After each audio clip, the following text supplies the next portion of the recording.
Hi, Tabitha. Great job. You always do a great job. I can count on you for that. I looked at your time. It was 3:50. I'll be honest, I'd love for you to shave about a minute off of that and get that down to about 2:50, 2:30. But I also thought you did a really great job and was very thorough, very detailed. So I'm not too excited over that.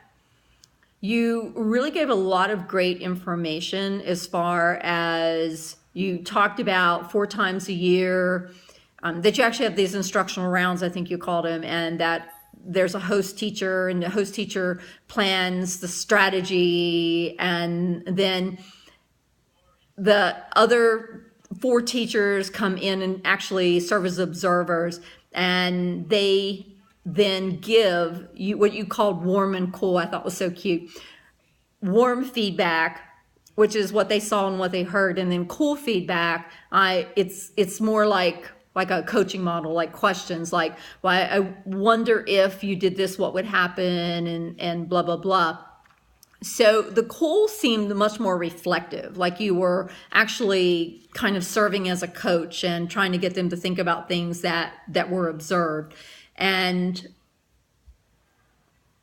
I love the idea that this is happening. I think this is probably the closest thing to a real coaching model that anyone has shared with me from all the videos. You're actually my last video. So I thought that was a very appealing to me. You talked about the professional development conferences and the opportunity to pick an area to develop. I thought that was probably the closest thing that you shared that was kind of like self-mentoring. So you have mentoring, and we kind of know what that is. It's very nurturing, goes on for years sometimes. And then you have coaching, and coaching is very specific. It's almost the opposite of mentoring. It's a resource, it's a practice, but it's very probing. It's getting someone to self-actualize by just asking them questions. That doesn't necessarily happen with mentoring, but it is to happen with coaching. And then self-mentoring, it absolutely is to happen, but it's without the coach.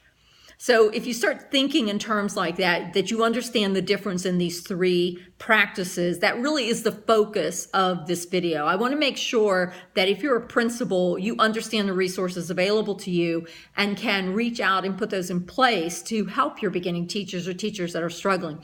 I think you have an incredible,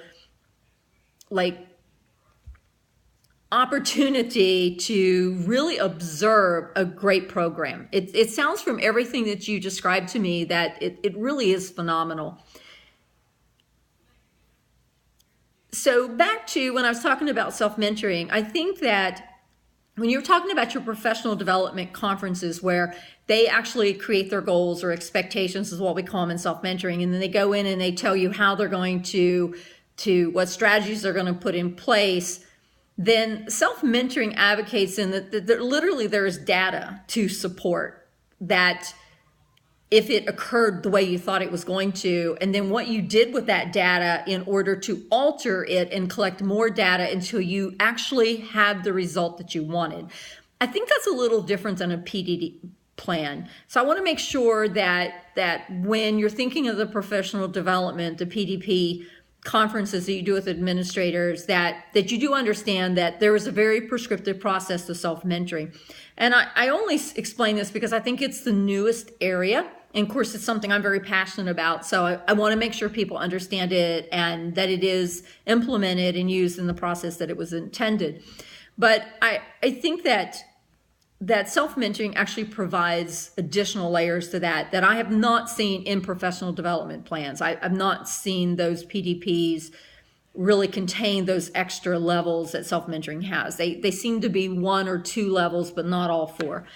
Anyway, great summary. I thought you did just an excellent job, and I really did like that summary at the end. I thought that was exceptional. So overall, great job. Thanks for sharing.